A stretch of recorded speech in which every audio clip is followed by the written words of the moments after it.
જય સ્વામિનારાયણ, આપ સૌનું સ્વાગત છે મારી યુટ્યુબ ચેનલ બીએપીએસ પરાવાણીમાં। તો ફરી એકવાર પૂજ્ય બ્રહ્મદર્શન સ્વામીનું એક અત્યંત સરસ, ખૂબ સરસ જીવનમાં ઉપયોગી થાય એવું પ્રવચન સાંભળશું।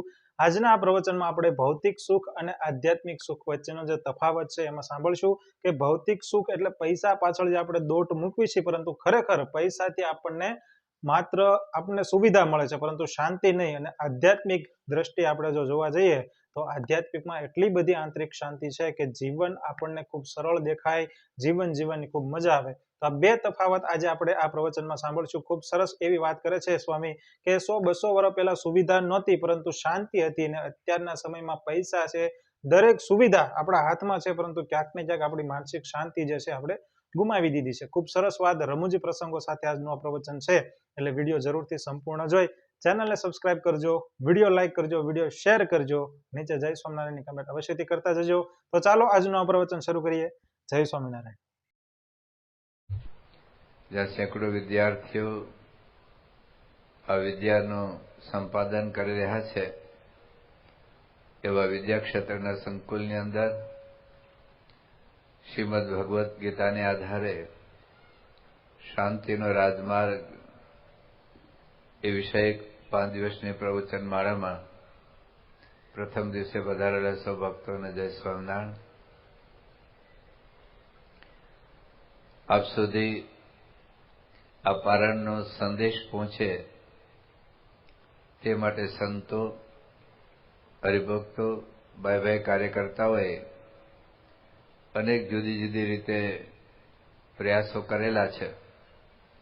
હોર્ડિંગ્સ દ્વારા, બેનર દ્વારા, આમંત્રણ પત્રિકા દ્વારા, SMS કે વોટ્સએપ મેસેજ દ્વારા અથવા તો ફોન દ્વારા હજારો લોકો સુધી આ પારણનો સંદેશ પહોંચે એ માટે ઘણા બધા પ્રયાસો કરવામાં આવ્યા છે, પણ એ પ્રયાસની અંદર એક જાહેરાત જો મૂકવામાં આવી હોત કે જે કોઈ વ્યક્તિ આ પારણમાં આવશે તેને 1 મિનિટના 1000 રૂપિયા આપવામાં આવશે। ફરી વખત જાહેરાત સાંભળી લો, 1 મિનિટના 1000 રૂપિયા આપવામાં આવશે દરેક વ્યક્તિને, અને સાંજે 6 વાગે આ પારણ શરૂ થશે અને રાત્રે 12 વાગે પૂરું થશે, લગભગ 6 કલાક, અને 6 વાગ્યા પછી ગેટ બંધ થઈ જશે। એક પણ વ્યક્તિને આ પારણની અંદર આવવા દેવામાં આવશે નહીં, પ્રવેશબંધી। અને બીજી વાત એ છે કે જે પહેલે દિવસે આવશે એને જ બાકીના 4 દિવસ પ્રવેશ આપવામાં આવશે। જે લોકો પહેલે દિવસે આવશે એનો ફોટો પાડી અને એનું આઈડી બનાવી દેવામાં આવશે, આઈ કાર્ડ, અને જે પહેલે દિવસે આવશે એ જ બીજે દિવસે, કારણ કે ફોટો પાડેલું હોય એટલે તમે આઈ કાર્ડ બીજાને આપી નહીં શકો। ફરી વખત 1 મિનિટના 1000 રૂપિયા। સાંજે 6 વાગે કથા શરૂ થશે, 6 ને 1 મિનિટે બધા જ ગેટ બંધ થઈ જશે, રાત્રે 12 વાગ્યા સુધી કથા ચાલશે, અને જે પહેલે દિવસે આવશે એને જ બાકીના એ 4 દિવસ આવવા દેવામાં આવશે। તો વલસાડનું કોઈ પણ ગ્રાઉન્ડ નાનું પડે એટલી પબ્લિક આવે, કારણ કે હિન્દુઓ તો બહુ વધારે બુદ્ધિશાળી। 1 મિનિટના 1000 રૂપિયા એટલે કલાકના 60,000 રૂપિયા થયા, અને જો 6 કલાક કથા ચાલવાની હોય તો લગભગ 3,60,000 રૂપિયા થયા, અને એક દિવસના 3,60,000 રૂપિયા, તો 5 દિવસની અંદર લગભગ 18 લાખ ઉપર થયા। તો આવી કથા છોડાય?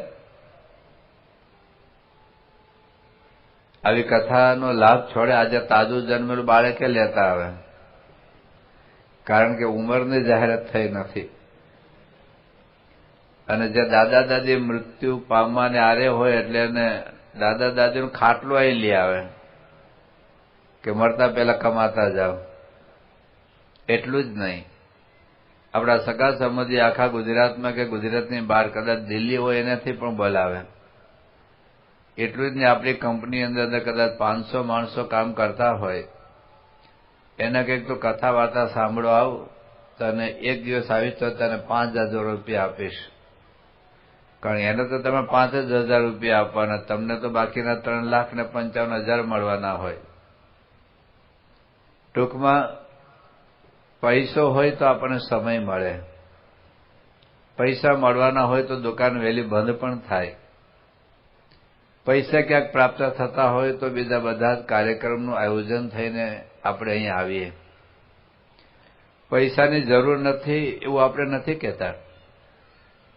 અમે ત્યાગી છીએ, સાધુઓ છીએ, સંસારનો ત્યાગ કરીને નીકળ્યા છીએ, તો પણ પૈસાની જરૂર પડે. મંદિરનું મેનેજમેન્ટ હવાથી નથી ચાલતું. આ લાઇટ બિલ હોય અથવા આવા કોઈ કાર્યક્રમ હોય, આજે જમણવાર હોય, એ કે પૈસા વગર થતો નથી. એટલે ભલે અમે વ્યક્તિગત અમારા પોતા માટે પૈસા ન રાખીએ, તો પણ સંસ્થા, મંદિર, સ્કૂલના મેનેજમેન્ટ માટે પૈસાની જરૂર પડે.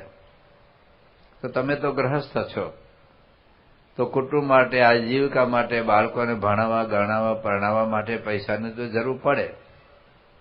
અને આપણા શાસ્ત્રોએ પૈસા કમાવાની બિલકુલ ના નથી પાડી. આપણા શાસ્ત્રોએ ધર્મ, અર્થ, કામ અને મોક્ષ 4 પુરુષાર્થની અંદર પૈસો એ કમાવો એક ગ્રહસ્થ માટે પુરુષાર્થ છે. એટલે પૈસો એ જરૂરી છે, પણ એટલું યાદ રાખીએ કે money is something but not everything. Money is something but not everything. જીવનમાં પૈસો એ કંઈક જરૂર છે, પણ બધું જ નથી. હા, એટલું ખરું કે વધુ પૈસો હોય તો વધુ મોટો બંગલો બને. તમને ખબર હશે, મુકેશભાઈ અંબાણીનું મકાન જયારે બનાવ્યું ત્યારે 8,000 કરોડ રૂપિયાનું બનેલું. 8,000 કરોડ. અત્યારના મુંબઈના ભાવ પ્રમાણે, જમીનના ભાવ પ્રમાણે, વધતી કિંમત પ્રમાણે અત્યારે કેટલી કિંમત મને ખબર નથી, પણ જયારે બન્યું ત્યારે 8,000 કરોડનું હતું. કદાચ કોઈને આવું મોંઘું મકાન બનાવવું હોય તો હું ખાતમુહૂર્ત કરવા આવીશ અને વાસ્તુ પૂજન માટે આવીશ, ગમે ત્યાં હોઈશ તો આવીશ. 8,000 કરોડનું મકાન બની શકે. વધુ પૈસો હોય, કોઈની પાસે 2 કરોડ, 5 કરોડ, 50 કરોડ.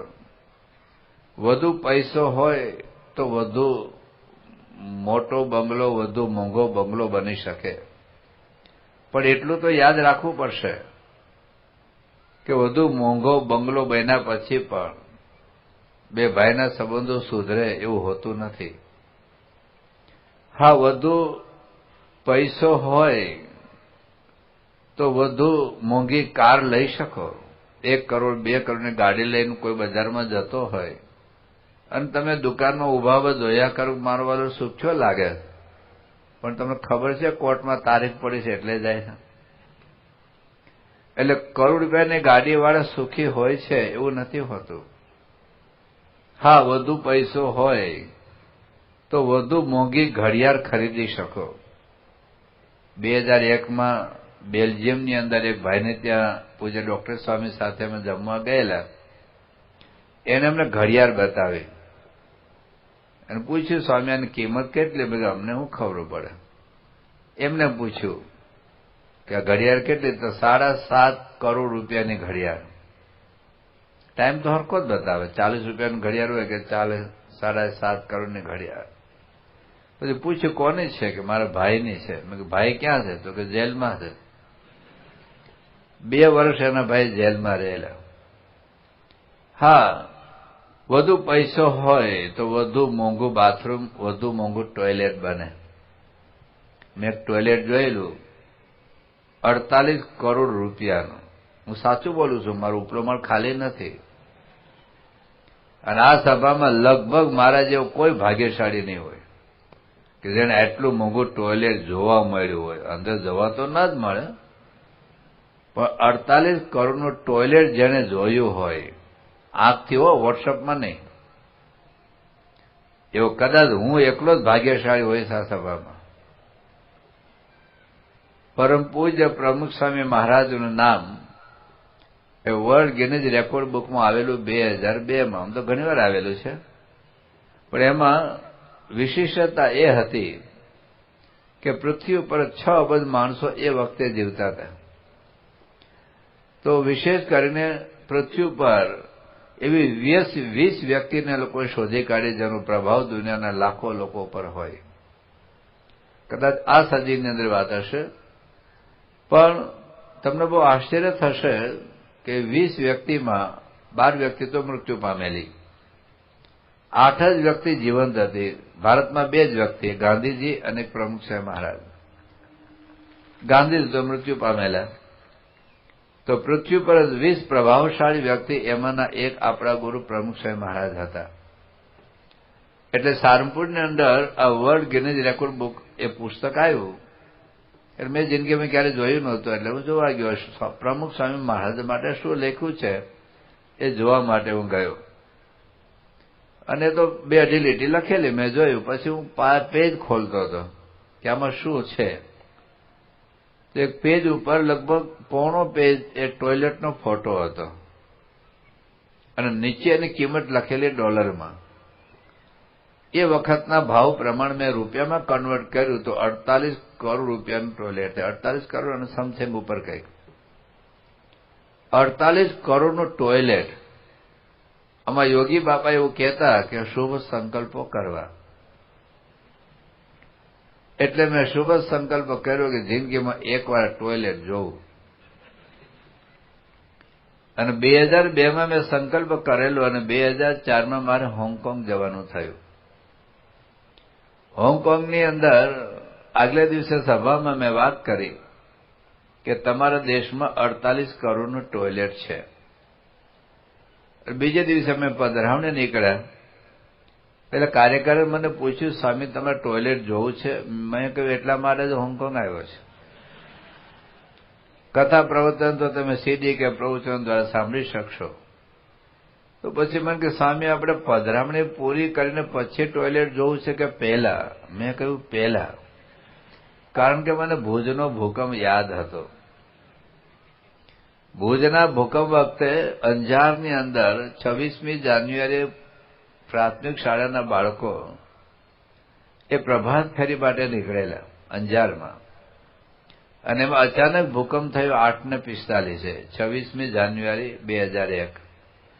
અને એ બજારમાં બાળકો જતા હતા અને અચાનક ભૂકંપ થયો, બધી દિવાલો પડી અને એમાંથી લગભગ 150 બાળકો મૃત્યુ પામેલા. એ મને યાદ હતું. એટલે મેં કહ્યું કે હોંગકોંગ ઇઝ જંગલ ઓફ કોન્ક્રીટ, એટલા ઊંચા ઊંચા મકાનો, અને અચાનક જો ભૂકંપ થાય તો હું મરી જાઉં એમાં મને વાંધો નહોતો, કારણ કે આમાં કોઈ રાંધવાનું હોય નહીં, પણ આ ટોયલેટ જોવાનું બાકી રહી જાય. એટલે ખરેખર મેં પહેલા ટોયલેટ જોયું અને પછી પધરામણી પૂરી કરી. પછી હમણાં 2014માં ફરી વખત હોંગકોંગ ગયો. એટલે મેં કાર્યકર્તાને પૂછ્યું, પેલું ટોયલેટનું શું થયું છે કે નહીં? તો કે કાર્યક્રમ પૂરો થઈ ગયો. મેં કેમ? કે એના પત્ની એના ધણીને મારી નાખ્યો. એનો અર્થ એ થયો કે 48 કરોડનું ટોયલેટ બન્યા પછી પણ પતિ અને પત્નીના સંબંધો સારા હોતા નથી. હમણાં તાજેતરની ઘટનાઓ, એકાદ વર્ષની અંદરની જ ઘટનાઓ તમને 2 કહું. કદાચ હરિભક્તો ઘર સભાની શિબિરમાં આવ્યા હશે, એના વિડીયો જોઈ હશે. એક છે રેમન્ડ કંપનીના માલિક, જેને 13,000 કરોડની પ્રોપર્ટી ભેગી કરી. એના દીકરાએ એને ઘરમાંથી કાઢી મૂક્યા, અત્યારે ભાડે ફ્લેટમાં રહે છે. 13,000 કરોડની પ્રોપર્ટી ભેગી કર્યા પછી પણ બાપ અને દીકરાના સંબંધો સારા હોતા નથી. બીજી એક ઘટના તમે જોઈ હશે, યુપી કે કદાચ પંજાબની છે. 2 ભાઈને 2,000 કરોડ રૂપિયા ભાગીદારમાં મળતા હતા, પરંતુ મોટા ભાઈને એવું લાગતું હતું મને વધુ મળવા જોઈએ, નાના ભાઈને એમ લાગતું હતું મને વધુ મળવા જોઈએ. અને એ બંને ગુસ્સામાં બોલાચાલી થઈને સામસામે રિવોલ્વર ધરી અને એના પિતાશ્રીના હાજરીમાં બંને લોકોએ એકબીજા ઉપર ગોળી છોડી બંને મૃત્યુ પામ્યા. એટલે 4,000 કરોડની પ્રોપર્ટી ભેગી થયા પછી પણ બે ભાઈના સંબંધો સુધારવા એ યોગ્ય એ થતું નથી હોતું. ગુજરાતના એક શહેરમાં 4,000 કરોડની માલિક એ પિતા એને પોતાના દીકરાની હત્યા કરી નાખી. હવે વિચાર તો કરજો, જયારે પતિ પત્ની બન્યા પછી એને પેલી ઈચ્છા હોય છે મા બાપ બનવાની. ઘણી વખત થોડાક વર્ષો સુધી જયારે બાળક ન થાય તો પેલા તો જુદા જુદા ડોક્ટરની સલાહ લે, છેલ્લે જુદા જુદા ભગવાન દેવી દેવતા કે મહાન સંતોના આશીર્વાદ લે. તો એ જયારે બાળકનો જન્મ થયો હશે ત્યારે પેંડા વેચ્યા હશે. એ બાળકનું મુખ જોઈને બાપ રાજી થતા હશે.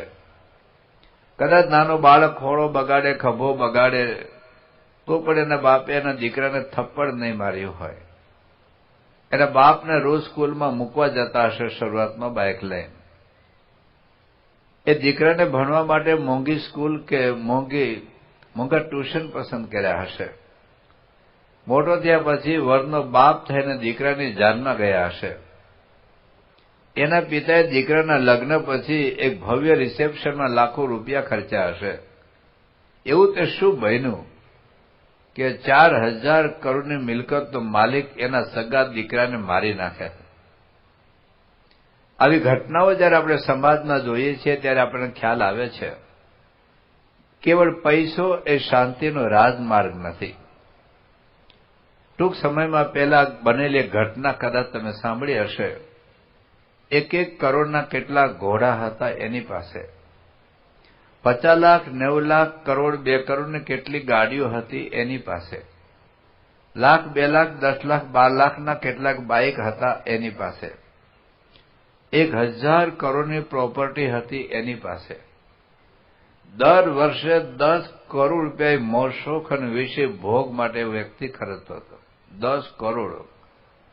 આમાં કેટલા લોકો બેઠા હશે કે જે આખી જિંદગીમાં 10 કરોડ કમાતા નહીં હોય, પણ એ દર વર્ષે 10 કરોડ આ મોજ શોખ અને વિષય માટે ખર્ચી નાખે. એવું તે શું બન્યું? એને જ પોતાના એ કપાળ ઉપર રિવોલ્વર મારી અને એને આત્મહત્યા કરી. અત્યારે આટલી સુવિધા, સગવડો અને સાધનો હોવા છતાં આજે પૃથ્વી પર રોજના 3,000 માણસ આત્મહત્યા કરવામાં સફળ જાય છે. એવું કહેવાય છે કે 10,000 લોકો દુઃખી હોય ત્યારે 1,000 વ્યક્તિને મરવાના વિચાર આવે છે. દુઃખી ઘણા હોય પણ મરવાના વિચાર નથી આવતા બધાના. 10,000 વ્યક્તિ દુઃખી હોય ત્યારે 1,000 માણસને મરવાના વિચાર આવે. 1,000 માણસને મરવાના વિચાર આવે એમાં 100 જણા એ નિર્ણય કરે. એકાદ વખત મરવાનો વિચાર તો ઘણા કર્યો હશે પણ બધા નિર્ણય નથી કરતા. 100 જણા નિર્ણય કરે એમાં 10 જણા પ્રેક્ટિકલ કરે. કદાચ નિર્ણય પણ કરી નાખે પણ કોક આવીને કહી જાય કે આઈ લવ યુ તો સારું જીવી જઈએ. દીકરો માની જાય, પત્ની માની જાય, મા બાપ માની જાય, હવે નથી મરવું. 10 જણા પ્રેક્ટિકલ કરે એમાં એક વ્યક્તિ સફળ જાય. કારણ દોડેથી ટીંગાવા ગયો હોય, દોડું તૂટી જાય, પછી હિંમત ન હાલે. કેરોસીન સાડીને સળગા ગયા, આજુબાજુના લોકોને ખબર પડી જાય, બચાવી લે, કપડાં ખેંચી લે, હોસ્પિટલ લઈ જાય, દાજી જાય પણ બચી જાય. અને ભારતમાં તકલીફ એ છે કે કદાચ દવા પીને મરવા ગયો તો ભારતની દવામાં ભેળસેળ હોય એટલે બચી જાય. પણ 10,000 વ્યક્તિ દુઃખી હોય ત્યારે એક વ્યક્તિ આત્મહત્યા કરવામાં સફળ જાય છે. દુનિયામાં રોજના 3,000 માણસ 24 કલાકમાં આત્મહત્યા કરે છે. ગયા વર્ષે ભારતમાં 2 લાખ લોકોએ આત્મહત્યા કરી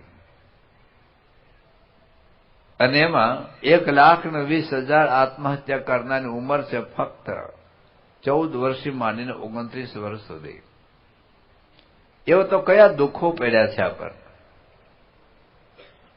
કે આપણે આત્મહત્યા કરવાનું મન થાય છે.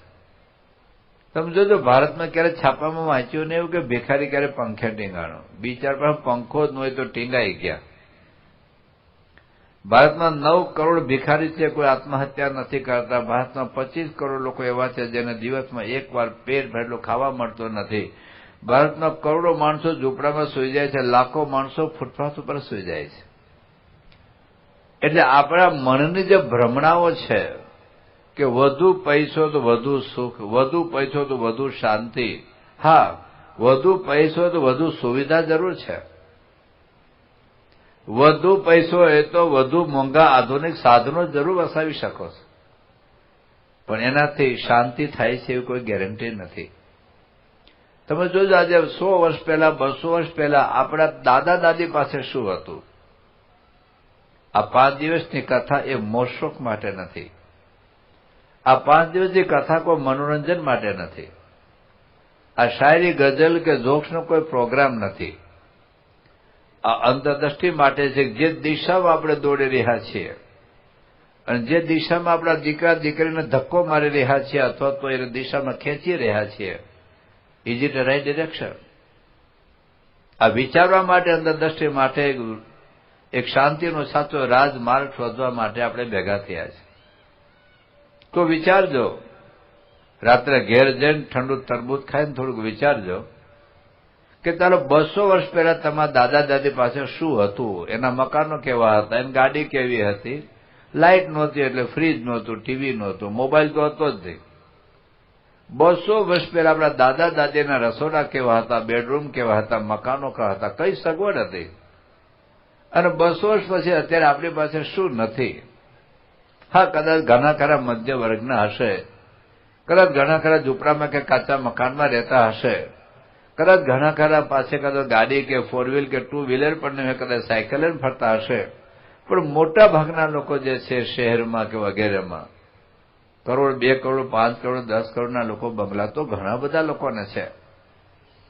અમારા કાઠિયાવાડની અંદર જે ખેડૂતો, એના છોકરાઓ એ બળદની પૂંછડું પકડીને ખેતરમાં રખડતા હતા, બપોરે બાજરાનો રોટલો અને છાશ ખાઈને ઝાડ નીચે ઢેફા આગા પાછા કરીને લોકો શાંતિથી સૂઈ જતા હતા. એ લોકોના જે સુરતમાં જોજો કરોડો રૂપિયાના બંગલા બન્યા છે. પણ કરોડ રૂપિયાના બંગલા બન્યા પછી બાપ અને દીકરાના, ભાઈ અને ભાઈના, બેન અને ભાઈના, પતિ અને પતિના, સાસુ અને વહુના સંબંધો સુધર્યા હોય એવી કોઈ શક્યતા નથી. અને જ્યાં સુધી આવા સંબંધોમાં સુધારો નહીં થાય ત્યાં સુધી શાંતિ હજારો ગાઉ આપણાથી દૂર રહેશે. હા, સગવડ છે. સગવડ એ સુખ નથી, સુવિધા એ શાંતિ નથી. સુવિધા અને સુખ વચ્ચે, સગવડ અને શાંતિ વચ્ચે બહુ જ મોટો તફાવત છે. એ ઘણા બધા પ્રસંગો આપણે જોયા. હમણાં બહુ તાજેતરની ઘટનાઓ તમને કહું. સુરતની અંદર એક ભાઈએ 1 કરોડ રૂપિયાનો ફ્લેટ 12મા માળે લીધો, લગભગ વિજયભાઈનું નામ, અને વાસ્તુ પૂજન 1 મહિના પહેલા કર્યું અને પછી 12મા માળેથી એના પત્ની અને 4 વર્ષનો દીકરો ત્રણેય એકી સાથે 12મા માળેથી હેઠા પડીને આત્મહત્યા કરી. હમણાં અઠવાડિયાની અંદર જ એક ભાઈ વડોદરામાં પતિ પત્નીએ બગીચામાં જઈને ઝેર પીધું અને આત્મહત્યા. પતિ તો મરી ગયો, પત્ની કદાચ સિરિયસ હતા. અત્યારે દર 1 કલાકે એક વિદ્યાર્થી, કોલેજમાં, સ્કૂલમાં ભણતો વિદ્યાર્થી આત્મહત્યા કરે છે. મુંબઈની અંદર બાલકૃષ્ણભાઈ, થોડાક વર્ષો પહેલાની વાત કરું છું, એ વખતે એની પાસે 3 કરોડનો ફ્લેટ હતો અને 50 કરોડની પ્રોપર્ટી હતી.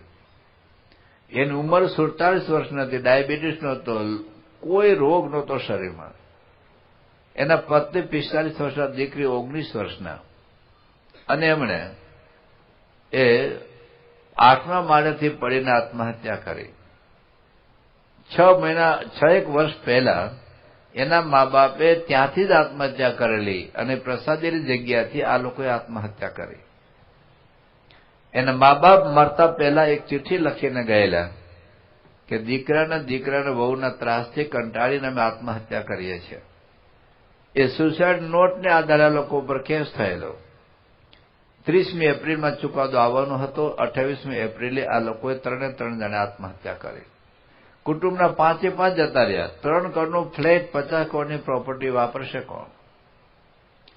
એ 2-3 વર્ષ પહેલાની વાત કહું, પૂનાની અંદર એક કરોડપતિ કહેવાય અને બહુ સારો ફ્લેટ, કદાચ 3-4 કરોડનો ફ્લેટ હશે, અને મમ્મી પપ્પા હાઈલી એજ્યુકેટેડ, દીકરો આઈટી એન્જિનિયર થયેલો, એને લગભગ 20 લાખ રૂપિયાનું પેકેજ હતું. નાનો દીકરો MBA થયેલો. એક વખત આજુબાજુના ફ્લેટના બધા લોકોએ પોલીસને જાણ કરી કે આ ફ્લેટની અંદર કંઈક ભયંકર દુર્ગંધ મારે છે, 4 દિવસે ફ્લેટ ખુલ્યો નથી. પોલીસ આવી જોયું, બારણું તોડ્યું તો 4 મરદા પડેલા કોહવાઈ ગયેલા. અને એ વખતે એક સુસાઇડ નોટમાં પોલીસે વાંચ્યું કે 4 વ્યક્તિએ આત્મહત્યા શા માટે કરી એવું એમાં લખેલું. મોટા દીકરાના લગ્ન હતા, લગ્નને 1 મહિનો થયેલો, એને પત્ની કે આપણે મા બાપથી જુદા થઈ જઈએ. એટલે એને પતિએ કીધું મારા મા બાપ તને હેરાન શું કરે, એના લગ્નના 1 મહિનો થયો છે, મારા મમ્મી તને ત્રાસ આપે છે, મારા પપ્પા તને ત્રાસ આપે છે, મારો ભાઈ તને હેરાન કરે છે, શા માટે સેપરેટ થવું છે? તો કે આપણે ભેગા રહીએ તો આપણી સ્વતંત્રતા તો શું? એટલે સ્વતંત્રતા રોજ નાચવાનું છે ઘરમાં? તું જીન્સના પેન્ટ પહેરે લગ્ન પછી મારા મમ્મી પપ્પાને વાંધો નથી, તું જોબ કરવા જાય એનો મારા મમ્મી પપ્પાને વાંધો નથી. 4 બેડરૂમનો ફ્લેટ છે અને લગ્ન હમણાં થયા છે, કદાચ 5-7 વર્ષ થયા તો ભલે. મારા મમ્મી પપ્પાએ મને પાડી પોષીને મોટો કર્યો, ભણાયો ગણાયો, તો મહિનામાં લગ્ન કરીને મારા મા બાપથી સેપરેટ કરી દે, મને પસંદ નથી. હા, મારા મમ્મી પપ્પા તને ત્રાસ આપતા હોય, તને ખાવા ન દેતા હોય, તારું ઇન્સલ્ટ કરતા હોય તો હું જરૂર વિચારું, પણ ના, મારા નોખા થઈ જાવ. જો તું નોખો નહીં થા તો આત્મહત્યા કરીશ અને તમે 4ના નામ લખીને તમને જેલ ભેગા કરીશ. રેમ કરીને નોકરી જતી રહી. સાંજે એ રાત્રે મોડે સુધી આવી નહીં. એટલે આ લોકોને બીક લાગી કે અરે એ મરી ગઈ હશે તો આપણે તો જેલમાં જવું પડશે, આખી જિંદગી આપણે જેલમાં રીબાવવું પડશે. એ લોકો સુસાઇડ નોટ લખીને આત્મહત્યા કરી. પેલું તો હજુ જીવતી મૂય છે. એટલે આવા સેંકડો પ્રસંગો આપણે જયારે જોઈએ છીએ ત્યારે આપણને ખ્યાલ આવે છે કે સમાજનો વિડીયો સરસ છે પણ સમાજનો એક્સરે ભયંકર છે. આ જે સમાજના પ્રશ્નો 200 વર્ષ પહેલા કુટુંબના જે પ્રશ્નો હતા, સમાજના જે પ્રશ્નો, આટલા સુધારા, આટલી સારી ટેકનોલોજી આવ્યા પછી ન ગામના પ્રશ્નો ઓછા થયા, ન જ્ઞાતિના, ન જાતિના, ન જિલ્લાના, ન રાજ્યના, ન દેશના, ન વિશ્વના. વિડીયો અદભુત છે. 200 વર્ષ પહેલાની વિડીયો પાડો સમાજને, આજની વિડીયો પાડો, પણ સમાજનો એક્સરે સારો નથી, સમાજનો સોનોગ્રાફી સારો નથી, સમાજનો MRI સારો નથી, સમાજનો સીટી સ્કેન સારો નથી. ફક્ત ગુજરાતની તમને વાત કરું, ગુજરાતમાં 1 વર્ષની અંદર 10 ઘટનાના પ્રસંગો મારી પાસે આવ્યા છે. હું છાપા વાંચતો નહીં, ટીવી ચેનલો તમે જોતા નથી, પણ કોઈ કે આવું કથામાં બોલતો એટલે લોકો કટિંગ કામ મોકલે, કાંઈ એનો ફોટો પાડીને મારા પર મોકલે, છાપામાં આવેલું હોય એવું. તો 10 ઘટના મારી પાસે આવી છે કે પત્ની અને પ્રેમી સાથે રહીને પતિની હત્યા કરી નાખી હોય. એટલે એક વખત એવો હતો કે સાવિત્રી એને મરી ગયેલા ધણીને જીવતી કરતી, અને આજે જીવતા ધણીને મારી નાખે. જે સમાજની ઘટનાઓ છે એની સામે તમે આંખ આડા કાન નહીં કરી શકો. એટલે જીવનમાં કંઈક સુખની દિશા જુદી છે, એક શાંતિનો રાજમાર્ગ જુદો છે, અને એ આપણા શાસ્ત્રો બતાવે. મનુષ્યની મૂળભૂત સમસ્યાઓ ક્યાં પડેલી છે, મૂળભૂત પ્રશ્ન આપણો ક્યાં છે. તમે ગાડી લઈને આવો તો ગાડી બગડી જાય, કદાચ ગાડી બંધ થઈ જાય તો ગાડીને નવો કલર કરવાથી ગાડી ચાલુ નથી થતી. ગાડીનો મિરર બદલો, ગાડીનો હોર્ન બદલો, અંદર સોફાના કવર બદલો, ગાડી ચાલુ નહીં થાય. કારણ પ્રોબ્લેમ કલરમાં નથી, પ્રોબ્લેમ હોર્નમાં નથી, પ્રોબ્લેમ મિરરમાં નથી, પ્રોબ્લેમ એના મશીનમાં છે. જ્યાં સુધી મશીન રિપેર નહીં થાય ત્યાં સુધી તમે ગાડી ચાલુ નહીં કરો, આખી હોનાન થશે તો પણ. એમ હકીકતમાં મનુષ્યનું મન બગડેલું છે ને આપણે કારને કલર કરીએ છીએ. ઘણા બધા ધોળાવાળા કાળા કરીને બેઠા છે, મને વાંધો નથી, પણ તમે કાળા વાળ કરી નાખો એટલે યમના દૂતો તારીખ ભૂલી જાય એવું નથી. હા, તમે જુવાન દેખાવ ખરા પણ જુવાન થઈ જતા નથી, મને કોઈ પ્રોબ્લેમ નથી. તમે કાળા વાળ ધોળા કરો, ધોળા વાળ લાલ કરો, તમે જે કરો તે કરો. કેટલી ફેશન વાળની બદલે આટી દોઢી રોકે છે એટલું કહું. એટલે બધા લગભગ બધાને કોહલી થવું છે આજના યુવાનો. આપણા એક્ટરો ને આપણા ક્રિકેટરો વાળ એવી રીતે સેટ કરે કે આજુબાજુ બધા આમ 6-6 ફૂટના ઊંચા વાળ, 6-6 ઇંચના, અને વચ્ચે ટકો, વચ્ચે હાવ ટકો, અને ચારે બાજુ એવા વાળ ઉભા. તો આ દેશના લાખો ને કરોડો યુવાનો એવા વાળ કરે. આપણા એક્ટરો ને આપણા ક્રિકેટરો મોટો ચડ્ડો પહેરીને લગ્ન કરવા જાય તો આપણા યુવાનો એવો ચડ્ડો પહેરીને લગ્ન કરવા જાય. આપણા હિન્દુઓને અક્કલ જ નથી કે બુદ્ધિ જ નથી કયો હાબુ લેવો ને કયો સિમેન્ટ વાપરવો. બસ કોઈ બિનાની સિમેન્ટની કોથળીઓ સામે આમ એક્ટર ઉભા હોય એટલે સિમેન્ટ હારી જ હોય. હરામજો જિંદગી પણ ક્યારે સિમેન્ટની કોથળી ખોલી હોય. આ લોકો આપણને એટલા મૂર્ખ બને છે ને આપણે એટલા મૂર્ખ બનીએ છીએ એક વેચાતું સુખ લેવા ભાડે લીધેલું સુખ કેટલી વાર આવવાનું છે. નકલી ઘરણાથી આનંદ નથી હોતો, પ્લાસ્ટિકના કેળાથી ભૂખ નથી ભાગતી. ભાઈ એક સાચી વાત સમજવાનો પ્રયાસ કરીએ કે સુખનું સરનામું ક્યાં છે. આપણે પરફ્યુમ છાંટી નીકળે, અંદર ગટર સાફ કર પેલા કોઈ લિપસ્ટિક લગાડે, આંખ રંગે, નેણ રંગે, હાથ રંગે, કેટલું રંગ છો અને ક્યાં સુધીનો આનંદ છે. એટલે આપણા શાસ્ત્રો આપણે સમજાવે છે કે આપણા પ્રોબ્લેમ ક્યાંક જુદો છે. આજે ઝાડ સુકાતું હોય તમે પાંદરે બબે ડોલ પાણી નાખો તો ઝાડ જીવતું નહીં રહે. પ્રોબ્લેમ પાંદડામાં નથી, પ્રોબ્લેમ ક્યાંક મૂળમાં છે, ત્યાં પાણી ખૂટે છે અથવા તો ત્યાં કંઈક સડો પેઠો છે. એ વાત આપણા શાસ્ત્રોમાં છે. તમે કદાચ નામ સાંભળ્યું હોય તો જર્મન પ્રોફેસર મેક્સ મુલર ઇંગ્લેન્ડની અંદર ઓક્સફર્ડ યુનિવર્સિટીમાં એ સંસ્કૃત વિભાગનો હેડ ઓફ ધ ડિપાર્ટમેન્ટ હતો અને પ્રકાંડ વિદ્વાન સંસ્કૃતના. શરૂઆતમાં તો હિન્દુ ધર્મ પ્રત્યેને નફરત હતી, ઘૃણા હતી, તિરસ્કાર હતો. હિન્દુ તો જંગલી છે, ઘાતકી છે, ક્રૂર છે, અસભ્ય છે, અંધશ્રદ્ધાળુ છે, આવી એના મનની માન્યતાઓ હતી.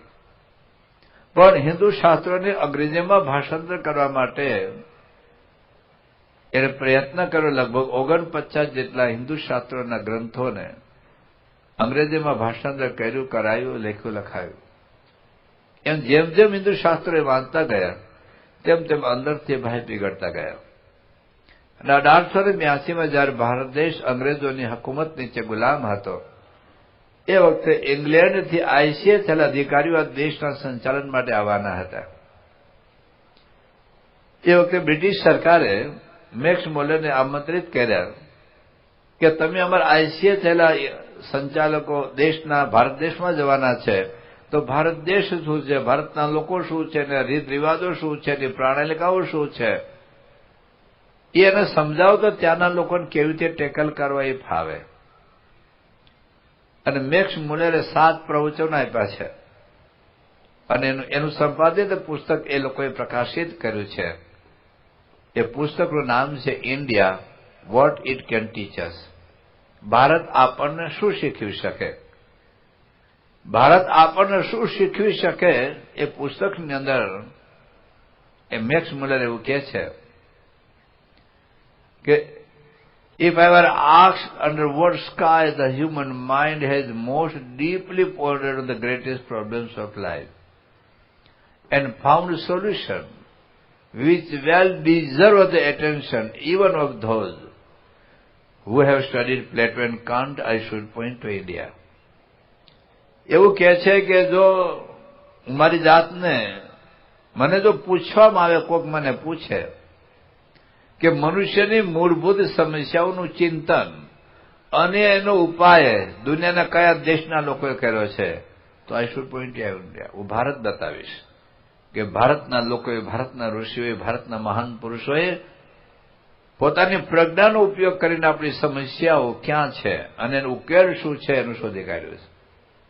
પછી મેક્સ મુલર એવું કહે છે કે if I were to ask myself, જો મારી જાતને પૂછું, જે વ્યક્તિને હિન્દુ ધર્મ પ્રત્યે ઘૃણા હતી, તિરસ્કાર હતો, ઉપેક્ષા હતા, હિન્દુઓને અંધશ્રદ્ધા માનતા હતા, એ ભાઈઓ કહે છે if I were to ask myself from what literature we here in Europe, we who have been nurtured by Greek, Roman and Semitic thoughts may derive that corrective which is most wanted to make our inner life more comprehensive, more universal, more perfect, a truly human life, not only this life, but transfigured an eternal life.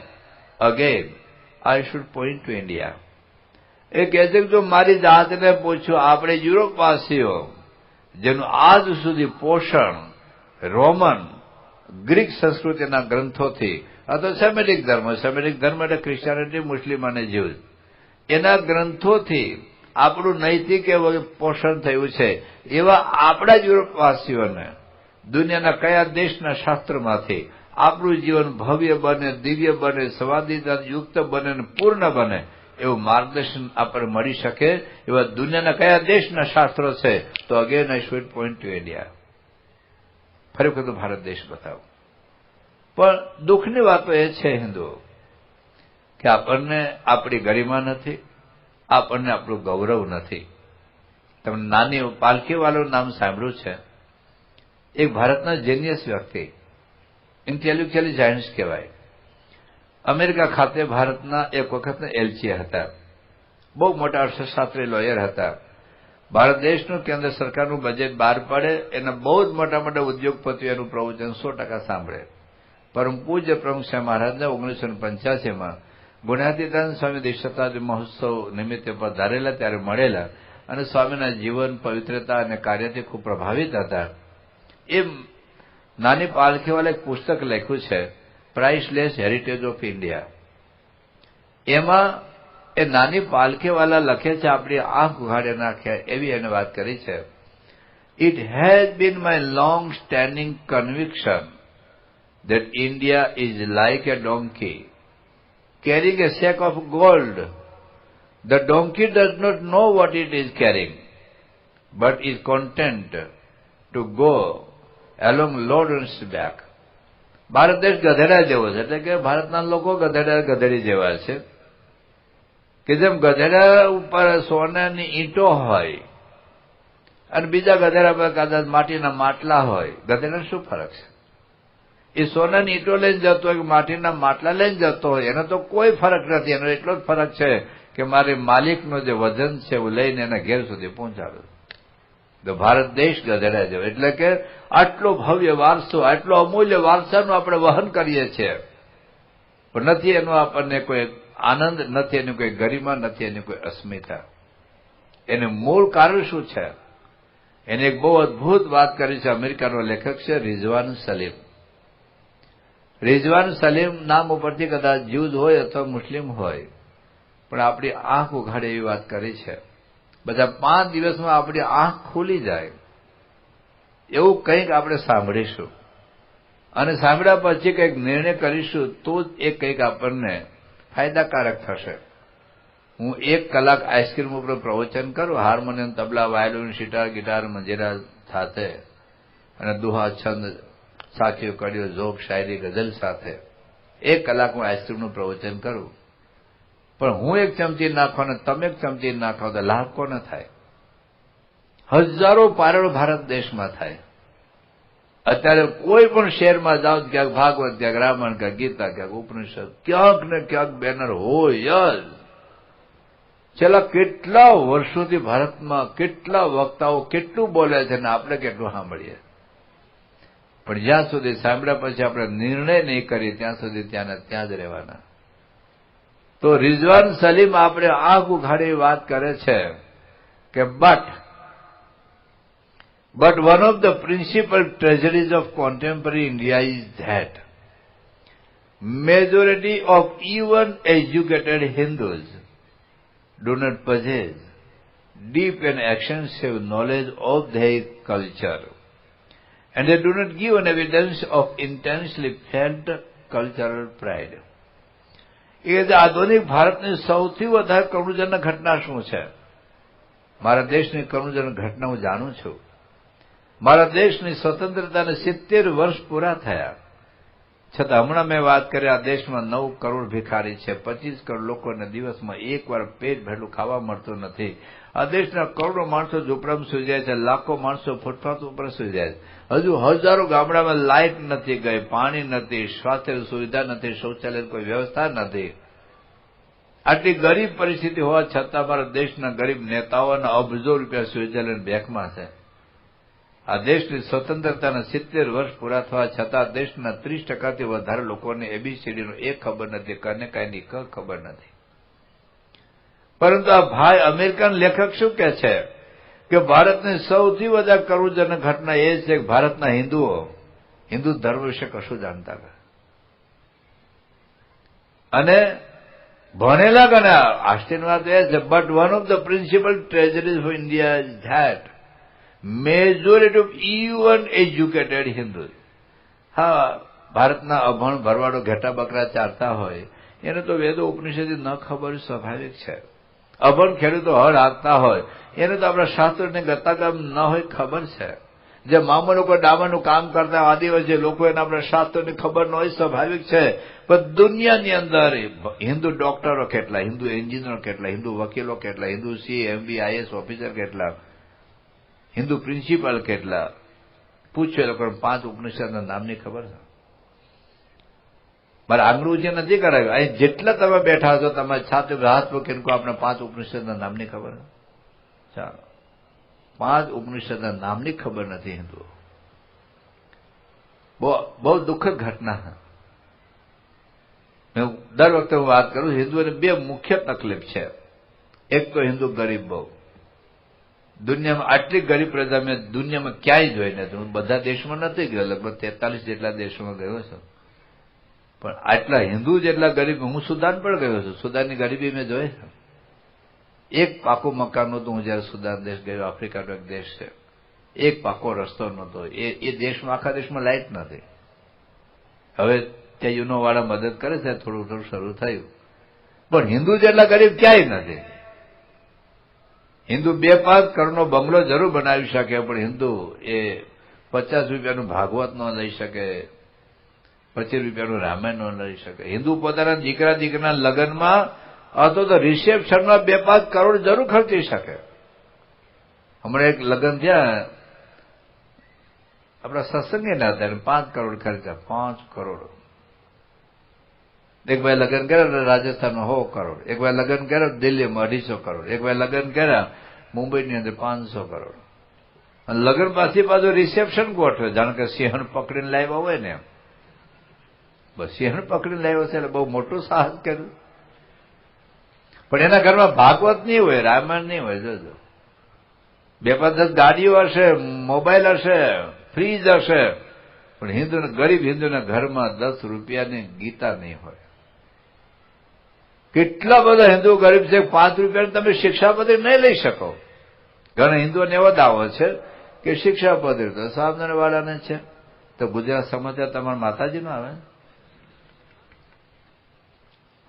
સંદેશ એ કૃષ્ણ ભગવાન આવે, દિવ્ય ભાસ્કર એ શંકર ભગવાન આવે. આપણે જરૂરિયાત જ નથી લાગતી. આપણા શાસ્ત્રોની આપણે જરૂર હોય એવું લાગતું જ નથી. બાઇબલ વાળાને ઘેર બાઇબલ હોય, કુરાન વાળાને ઘેર કુરાન હોય, હિન્દુને ઘેર છાપા હોય. એક દશા છે. અને બીજી કદાચ તમારા બાપ દાદાના વખતના ભાગવત ગીતા રામાયણ પડ્યા હોય, પણ હિન્દુની બીજી તકલીફ એ છે કે હિન્દુ બિચારા બીજી બહુ. એને ધંધો, નોકરી, વેપાર, કેટલા બધા કામ હોય. આપણે આઈપીએલ જોવાનું હોય, ક્રિકેટ જોવાનું, કોકના લગ્નમાં નાચવા જવાનું હોય, બીજાને બાટલીમાં પૂરીને બુશ મારવાનું આયોજન કરવાનું હોય. હિન્દુને કેટલા બધા કામ. બિચારો ક્યાં ભાગવત ગીતા રામાયણ વાંચે? 2 વર્ષ પહેલા હું આફ્રિકા જવાનું થયેલું. એક મસ્જિદની બહાર એક બોર્ડ લગાવેલું, દુનિયામાં 1.5 અબજ મુસલમાનો છે, એમાંથી 1 અબજ મુસલમાનો રોજ કુરાન વાંચે. અમુક તો નાના બાળકો સંખ્યામાં ગણાય, પણ એ સ્કૂલમાં ન ગયા તો કુરાન ક્યાં વાંચે? અમુક મુસલમાનો અભણ હોય.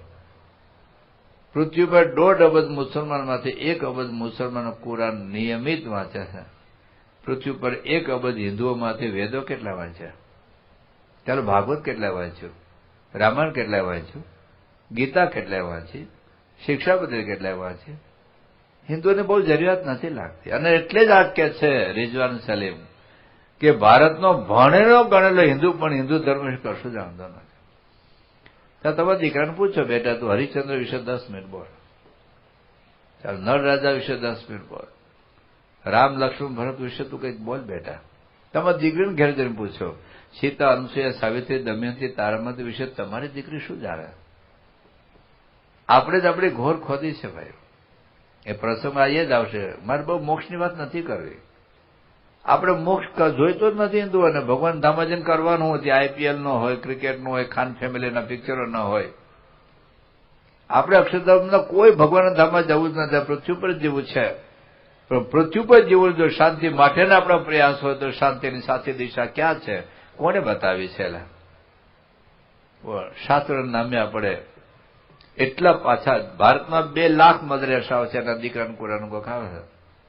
હું તમને પૂછું, તમે તમારા દીકરાને ગીતાનો શ્લોક ગોખાયો, રામાની ચોપાઈ ગોખાયો, ઉપનિષદ મંત્ર ગોખાયો, અને BA પેશ ના હો, તમને મા બાપ તરીકે પૂછું છું, તમે 5 વાતો દીકરાને ગોખાવી, સ્વામીની વાતો કાર્યકર્તા ગોખાવી. દીકરો તમારો છે કે કાર્યકર્તાનો છે?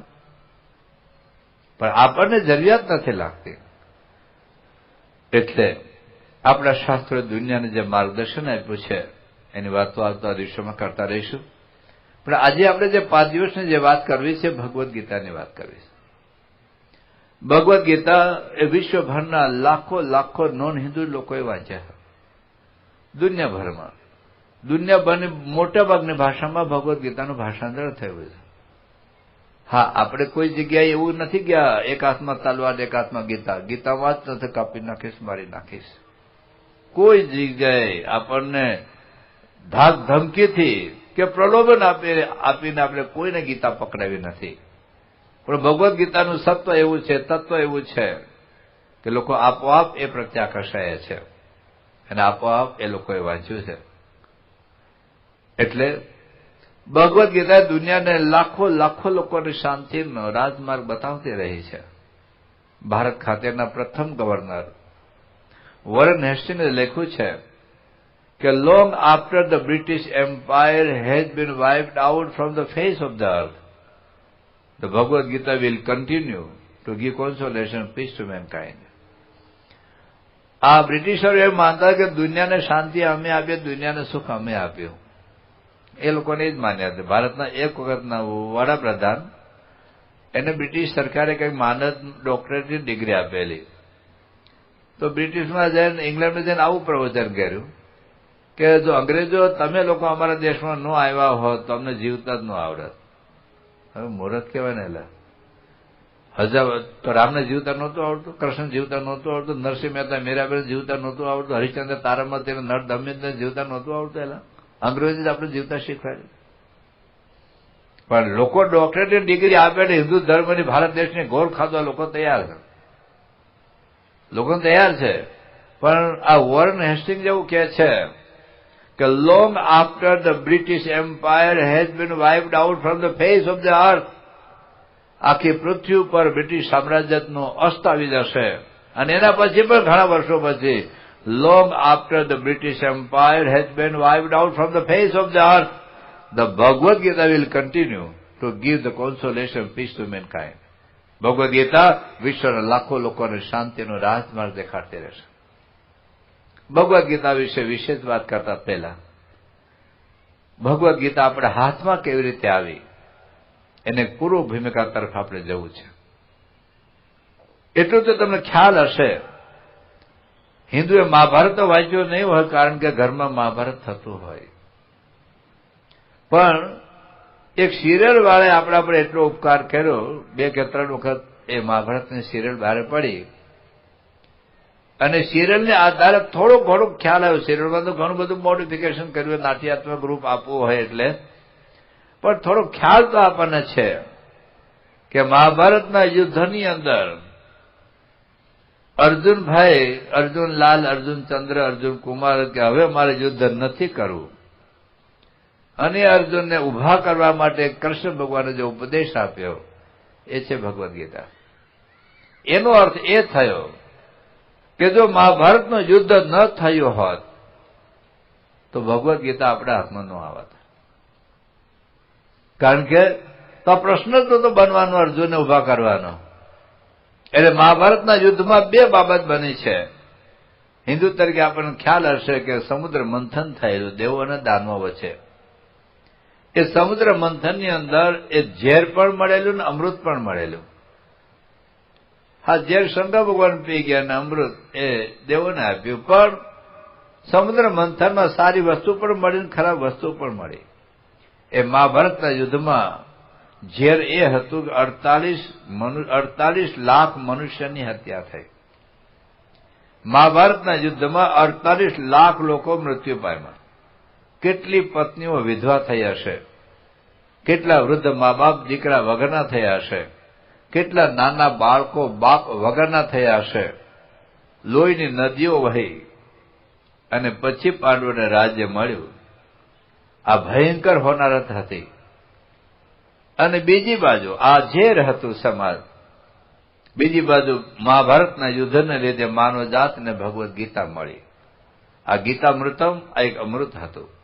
હા, એવું નથી કહેવા માંગતો કે ફરી વખત મહાભારતનું યુદ્ધ થાય તો બીજી ગીતા મળે, પણ મહાભારતનું યુદ્ધ ન થયું તો ભગવદ્ ગીતા આપણા હાથમાં ન આવી હોત એ સત્ય ઘટના. પણ પ્રશ્ન એ થયો મહાભારતનું યુદ્ધ થયું કેમ? એક ચિંતકે લખ્યું છે કે બધી ભૂલો આપણે નથી કરવાની હોતી, બીજાને ભૂલ ઉપરથી આપણે શીખવાનું હોય છે. બધી ભૂલો આપણે નથી કરવાની હોતી. ભારત દેશમાં હેલ્મેટ ન પહેરવાને લીધે કેટલા અકસ્માત થાય છે અને કેટલા યુવાન દીકરા મૃત્યુ પામે. આપણા બીએપીએસના કેટલા કાર્યકર્તાઓ, કેટલા હરિભક્તો એક ખાલી હેલ્મેટ ન પહેરવાને લીધે મરી ગયા. માથું ફાટી જાય તરત. બીજા કદાચ ફ્રેક્ચર થયું તો 2-5 મહિના ખાટલો થાય, પણ હાજર થઈ જાય. માથું ફાટી ગયું, કાર્યક્રમ પૂરો થઈ ગયો. હમણાં સુરતની અંદર એક આપણા હરિભક્ત એના દીકરાના મૃત્યુ નિમિત્તે ભાગવતની પારણ બેસાડેલી. એટલે આપણા હરિભક્ત હતા અને એ વિસ્તારમાં મારે જવાનું હતું, એટલે એને ઘેર પધરામણી ગયો. 15 દિવસ પછી પારણ હતી. આપણા સંતો જ પારણ કરવાના હતા. એટલે મેં એમને પૂછ્યું કે ભાઈ દીકરાનું મૃત્યુ કેમ થયું? કે બારડોલી કોલેજમાં ભણવા જતો હતો, એક્સિડન્ટ થયું, માથું ફાટી ગયું. મેં હેલ્મેટ પહેર્યું હતું કે નહોતું પહેર્યું? પછી એનો મોટો ભાઈ બાજુ બેઠો, ત્યારે પપ્પા બેઠા હતા. મેં કીધું તમે હેલ્મેટ પહેરો છો? તો કે ના. એટલે તમારા ઘરની ઘટના બની છે. તમારો દીકરો આનો ભાઈ મૃત્યુ પામ્યો હેલ્મેટ પહેર્યા વગર, તો હજુ તમે નથી હેલ્મેટ પહેરતા? હમણાં ગોંડલની બાજુમાં એક ગામ છે આપણું ઈશ્વરિયા. એમાં આપણે એક અમારા વાટિક અમે યુવક આવેલો ગિરીશ, એનો સગો કજીન ભાઈ હેલ્મેટ પહેર્યા વગર એ મૃત્યુ પામ્યો. હજુ એનો ભાઈ હેલ્મેટ નથી પહેરતો. અમને ઘેર ગયો. આ દેશના હજારો યુવાનો તમે જોજો કે ટ્રક આવે ને કા ટ્રેલર આવે ને કા લક્ઝરી બસ આવે. પેલા યમરાજા એ પાડા ઉપર બેસીને આવતા, અત્યારે ટ્રક ઉપર બેસીને આવે, ટ્રેલર ઉપર બેસીને આવે. પણ મૂળ આપણે લોકોની ભૂલ ઉપરથી આપણે શીખતા હોતા નથી. આપણું મૃત્યુ થાય પછી હેલ્મેટ પહેરશું તો કોને મળતા ને પહેરાવાનું? બધી ભૂલો આપણે નથી કરવાની હોતી. ઘણી વખત બાપને બીડી પીવાથી કેન્સર થયું હોય છતાં છોકરો તમાકુ ખાતો હોય.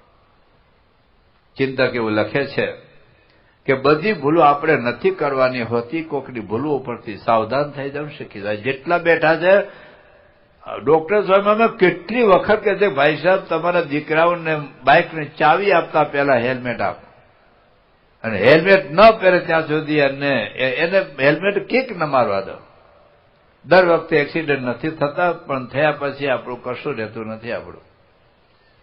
એટલે મહાભારતનું જે યુદ્ધ થયું એમાં કેટલાક લોકોની ભૂલ હતી.